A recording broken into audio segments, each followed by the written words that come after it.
Morning, कैसे हैं आप लोग? आशा करती हूँ आप सभी अच्छे होंगे। तो गाइज़ मैं भी बिल्कुल अच्छी हूँ और इस समय बज रहे हैं सुबह के 6। मैं भी नहा के आ रही हूँ तुरंत। जस्ट नहाने के बाद मैंने ये बाल वगैरह बना लिया है क्योंकि अब मैं चल रही हूँ पूजा करने के लिए। सुबह का जो मेरा काम था झाड़ू पोछा वगैरह वो सारा हमने कर लिया है। तो मंदिर में बैठने से पहले, पूजा शुरू करने से पहले मैं अपना बाल वगैरह झाड़ लेती हूँ और कोशिश करती हूँ कि मेरा यही रूटीन रहे। अगर किसी दिन मैं कुछ ज़्यादा व्यस्त रही या अधिक टाइम हो जाता है तो ही मैं ये नहीं कर पाती हूँ। और साथ में मैं सिंदूर और बिंदी भी दोनों लगा लूँगी क्योंकि कहा जाता है ना कि पूजा में बैठने से पहले ज़रूरी होता है कि मतलब हम खुद को भी बिल्कुल फ्रेश और तरोताज़ा रखें, जिससे कि पॉजिटिव एनर्जी हमेशा हमारी बॉडी में भी बराबर बनी रहे। तो बस इसी तरीके से हम डेली का पूजा स्टार्ट करने के पहले रेडी हो जाते हैं और कुछ खास मैं नहीं करती, कोई भी मेकअप नहीं करती और ना ही फेस पे मैं कुछ लगाती हूँ।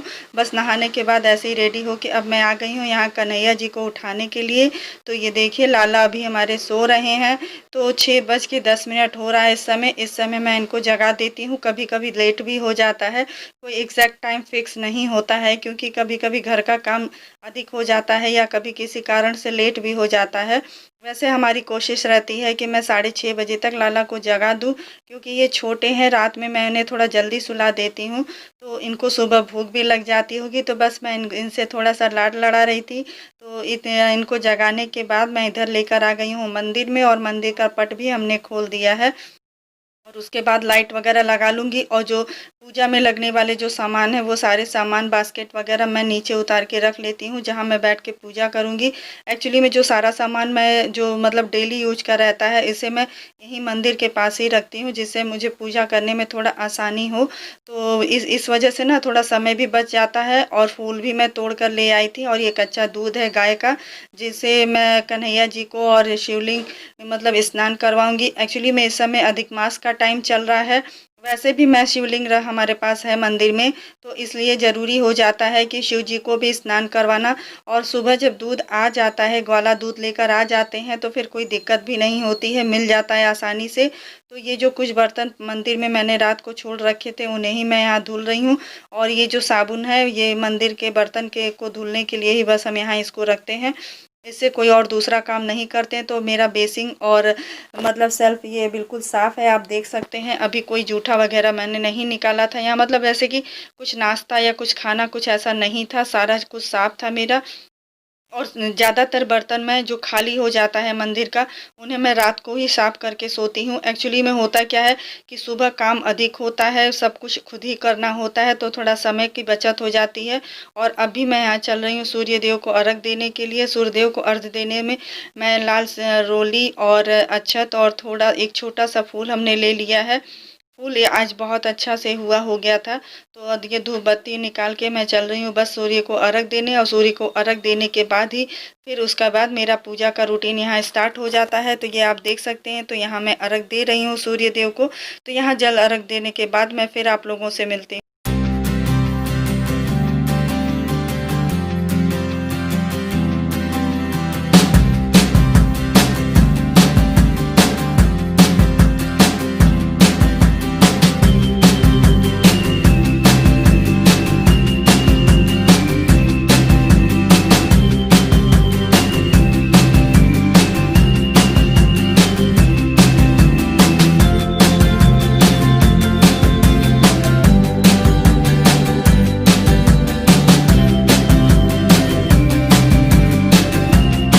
मंदिर में भी पूजा स्टार्ट करने के पहले मैं बाहर तुलसी जी को जल दे देती हूँ और सूर्य को अर्घ दे देती हूँ। इतना करने के बाद फिर मैं आती हूँ मंदिर में। मंदिर में थोड़ा आगे आगे कपड़ा जो मैंने रखा है साफ सूती कपड़ा, उससे मैं मंदिर को खूब अच्छे से झाड़ देती हूँ। अच्छे से क्या मतलब सिर्फ आगे आगे ही झाड़ती हूँ, रोज रोज पूरा इतना नहीं हटा के हो पाता है।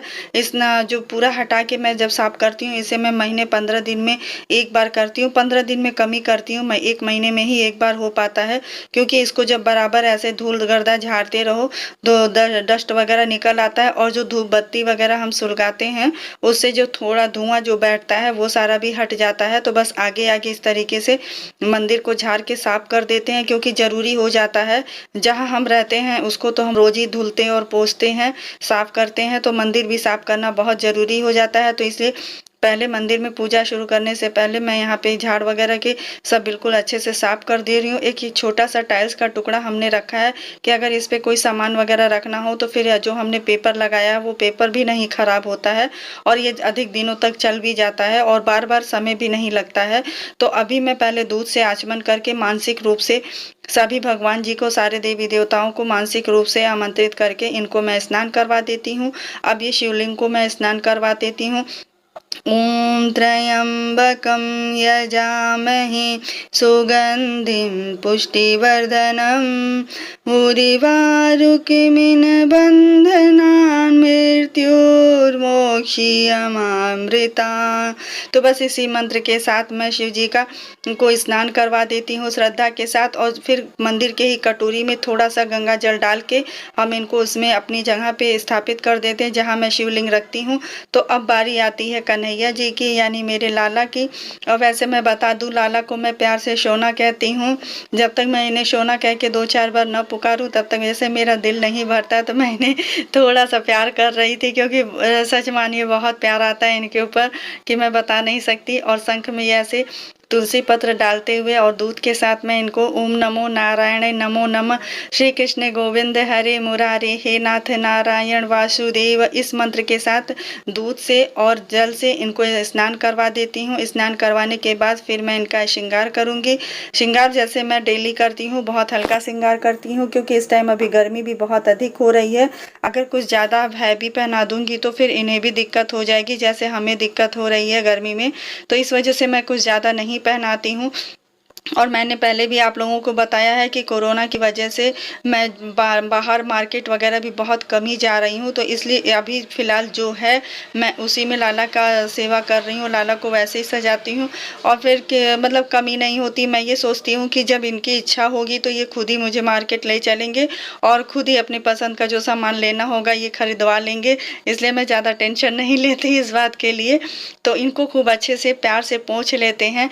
प्यार से इसलिए पोंछते हैं क्योंकि जैसे छोटे बच्चों को पोंछा जाता है कि अगर पानी या ज़रा सा भी दूध वगैरह लगा रहेगा तो इनकी बॉडी भी चिपचिपा हो जाएगी और इनको भी सर्दी लगने का डर हो जाएगा। तो ये भाव है मेरा, वही मैं आप लोगों को बता रही हूँ। तो अभी मैंने लंगोटी पहनाया है, तो अभी इस तरीके से मैं एक एक करके सारा श्रृंगार कर लूँगी। तो जानते हैं इस तरीके से मैं इन्हें सोफ़ा पे बैठा के या बेड पे बैठा के जब मैं इन्हें तैयार करती हूँ तो ये जल्दी से आराम से कपड़े वगैरह नहीं पहनते हैं, बहुत तंग करते हैं कन्हैया जी।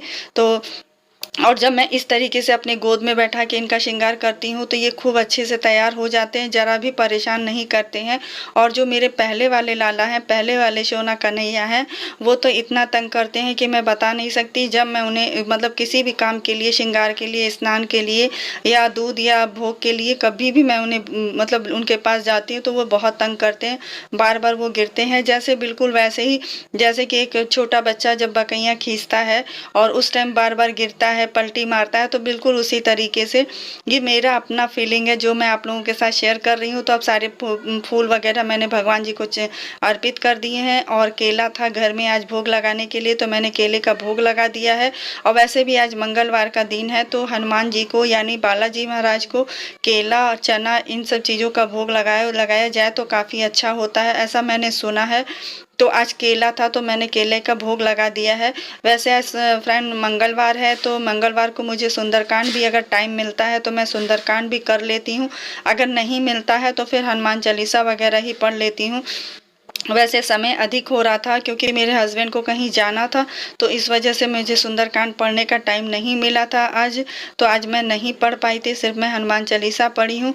और अभी यहाँ मैं दीप लगा लूँगी। दीप लगाने के बाद मैं मतलब जितने भगवान जी हैं उनका मंत्रों के द्वारा उनका आवाहन करूँगी, उनका स्मरण करूँगी, उनका प्रणाम करूँगी। जैसे गणेश लक्ष्मी जी हैं, दुर्गा माता हैं, तो जो छोटा छोटा मंत्र होता है जो हम लोग डेली बोलते हैं, डेली पढ़ते हैं या जो मतलब हम लोगों ने सीखा है कहीं ना कहीं से, तो उन सारे मंत्रों से इन लोगों का पहले सभी देवी देवताओं का को प्रणाम करके मैं आरती रख देती हूँ। और फिर उसके बाद मैं दोबारा से हनुमान चालीसा का पाठ करूँगी। हनुमान चालीसा पाठ करने में मुझे 5 मिनट लग जाता है क्योंकि एक्चुअली मैं डेली पढ़ती हूँ, इस वजह से मुझे अधिक टाइम नहीं लगता है पढ़ने में। तो अभी मैं हनुमान चालीसा पढ़ के फिर आप लोगों से बात कर रही हूँ।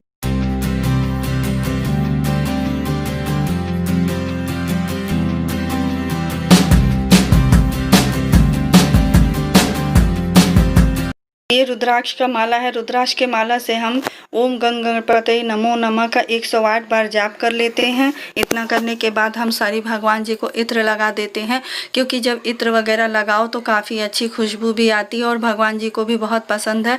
तो अभी मैं यहाँ कर रही हूँ आरती। आरती करने के बाद मैं फिर सब कन्हैया जी को दूध दूंगी। दूध पीने के लिए दूध हम रोज़ देते हैं, क्योंकि ये बहुत छोटे से हैं, इस वजह से इनको दूध देना ज़रूरी हो जाता है। तो गाइज़, आपको वीडियो आज का पसंद आए तो आप लोग लाइक और शेयर कीजिएगा, और वीडियो से जुड़ा कोई भी सुझाव हो तो प्लीज़ मुझे दीजिएगा, और कमेंट्स करके मुझे बताइएगा कि आज का आपको वीडियो कैसे लगा। और जो लोग न्यू हो चैनल को सब्सक्राइब कीजिएगा और बेल आइकन को ज़रूर प्रेस कीजिएगा, जिससे मेरा सारा वीडियो का नोटिफिकेशन आप लोगों तक जल्द से जल्द पहुँचे, और हम हमेशा आप लोगों से एक दूसरे से मुलाकात हम लोगों की होती रहे। इसी आशा और इसी उम्मीद के साथ मिलती हूँ फिर अगले ब्लॉग में। तब तक के लिए बाय बाय।